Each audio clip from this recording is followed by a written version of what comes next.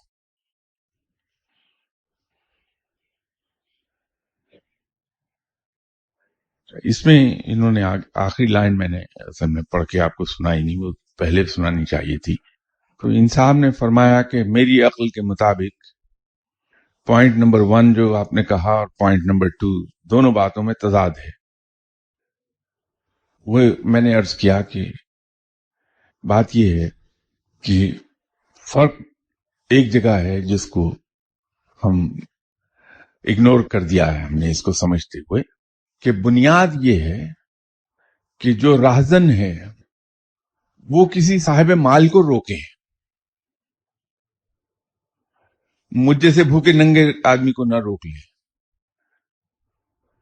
تو وہ لے اڑے گا۔ اور اسی طرح کسی کو مالا مال کرنا ہے تو پھر اس کے لیے ضروری یہ ہے کہ مجھ جیسے غربت کے مارے ہوئے شخص کو آپ 1000 روپیہ دے دیجئے تو میں مال و مال نہیں ہوں گا، یہ ضرور ہے کہ میرے گھر کا چولہا چند دن چل جائے گا۔ لیکن اگر کسی مالدار شخص کو کچھ مال آپ دے دیں تو اس کے مال میں اضافہ ہو جائے گا۔ تو بنیاد وہاں ہے کہ آدمی کے پاس پہلے سے کچھ موجود ہو۔ تو اگر اس تناظر میں دیکھیں گے تو تضاد دکھائی نہیں دے گا، پھر کلیئر ہو جائے گی بات۔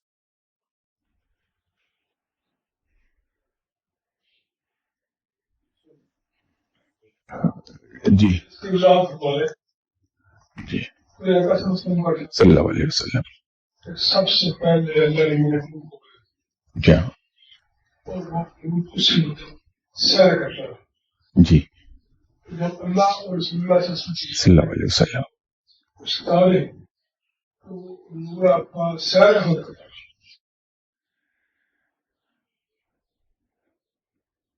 بات یہ ہے کہ کسی بھی جاندار کے وجود میں آنے سے پہلے، کسی بھی انسان کے وجود میں آنے سے پہلے جو سب سے اولین روح تخلیق ہوئی رب تعالیٰ کے نور سے، وہ آپ صلی اللہ علیہ وسلم کی تھی، لیکن یہ فضائے بسیط تو موجود تھی، جہاں فرشتے تھے، جنات بھی تھے، تو وہ بھی تو اسی فضائے بسیط میں تھے. تو اسی فضائے بسیط کی سیر آپ صلی اللہ علیہ وسلم کرتے رہے.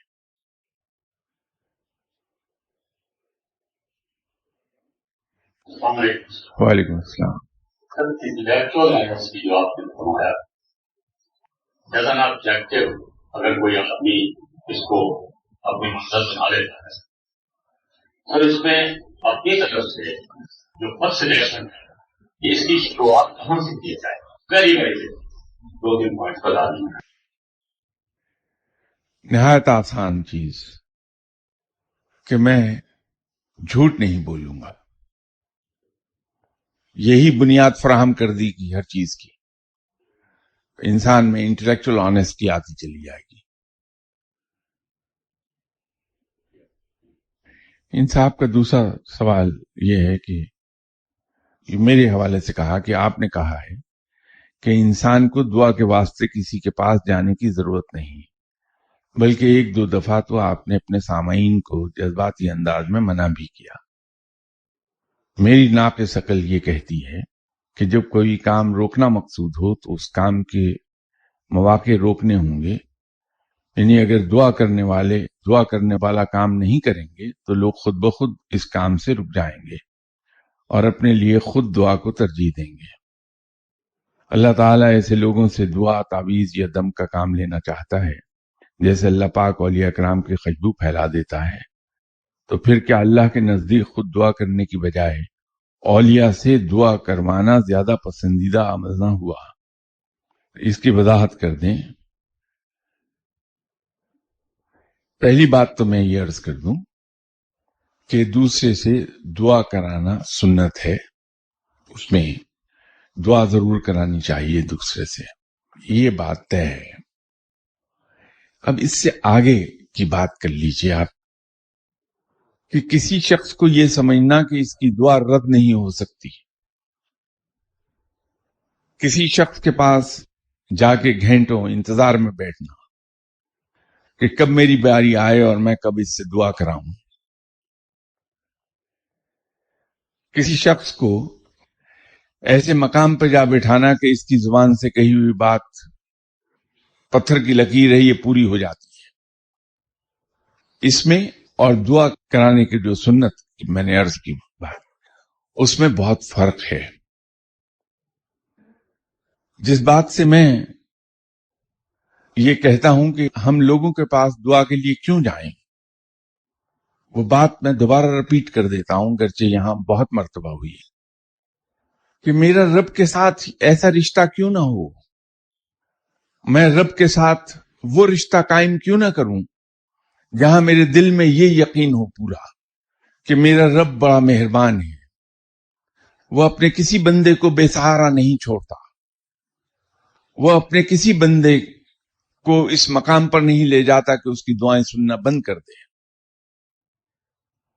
تو جب میرا رب اتنا مہربان ہے تو میں جب چاہے اس کے حضور اس کے دروازے کی کنڈی کھٹکھٹا دوں، اس کا دروازے پہ نوک کر دوں کہ یا باری تعالیٰ میرا یہ کام ہے، تو مہربانی فرما کام کر دے. اور اگر کہیں سرے راہ کوئی مل گیا مجھے نیک بندہ، کوئی دوسرا مسلمان مل گیا، تو میں اس سے کہہ دوں کہ بھائی اپنے لیے دعا کرو تو مجھے بھی دعا میں یاد رکھ لینا. اب اس بات میں اور اس میں کہ مجھے یہ اگر پتہ چلے کہ حسن ابدال کی چوٹی پر بیٹھا ہوا ایک فقیر وہ لوگوں کے لیے دعا کرتا ہے اور اسی دعا اللہ سن لیتا ہے، اور میں لاہور سے اپنے سارے کام کاج چھوڑ کر حسن ابدال جاؤں اور پھر اس پہاڑی پر 1000 فٹ مشکل سے چڑھوں اور وہاں جا کے اس بندے کے انتظار میں گھنٹوں بیٹھوں، صرف اس لیے کہ وہ رب اس کی دعا رد نہیں کرتا ہے.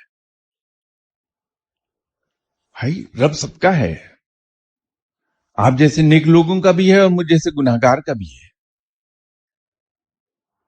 وہ اپنے ہر بندے کی دعا سنتا ہے، قبول فرماتا ہے. یہ ضرور ہے کہ نیک بندے ہیں ان سے دعا کے لیے کہہ دینا چاہیے، لیکن ان کو ایک خاص مقام نہ دیں کہ ان کی کہی ہوئی بات رد نہیں ہوتی. یہ کیسے ہو سکتا ہے؟ رب مالک ہے، اس کائنات کو رب چلاتا ہے، وہ بندہ نہیں چلا رہا بیٹھا ہوا. تو اللہ تعالیٰ کی گریٹر اسکیم آف افیئرس کے اندر جو چیز فٹ ہوتی ہے، رب تعالیٰ وہ دعا ہر ایک کی سن لے گا. کیا آپ کے ایسے بہت سے کام نہیں ہوئے جس کے لیے آپ نے کسی سے دعا نہیں کرائی؟ اور کیا آپ کے ایسے بہت سے کام نہیں ہوئے جس کے لیے آپ نے بہت دعائیں کرائیں؟ تو ہم جب بھی کسی بات کو اس کے ظاہری الفاظ سے لیں گے تو کنفیوژن پیدا ہو جائیں گے. اگر بات کی روح پر نظر رکھیں ہم ہمیشہ تو کنفیوژن عام طور پر پیدا نہیں ہوتے. یہ دونوں چیزوں میں فرق ہے.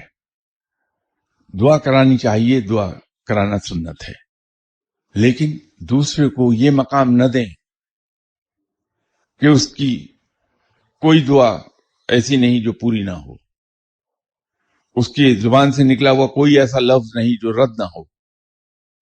ایسا نہیں ہے. رب اپنی مرضی کا مالک ہے، وہ بہتر جانتا ہے کہ اس نے کسی کی دعا کب پورا کرنا ہے. کون سی دعا جو انسان مانگ رہا ہے وہ اس کے لیے فائدہ مند ہے، کون سی دعا کے نتیجے میں اگر وہ پوری ہو گئی تو اس انسان کو نقصان کا احتمال ہے. تو رب تعالیٰ اپنے بندوں کی دعائیں ایسی پوری نہیں کرتا، بلکہ اس کو کمپنسیٹ کر دیتا ہے کسی اور کام کی صورت میں، کسی اور جگہ پر.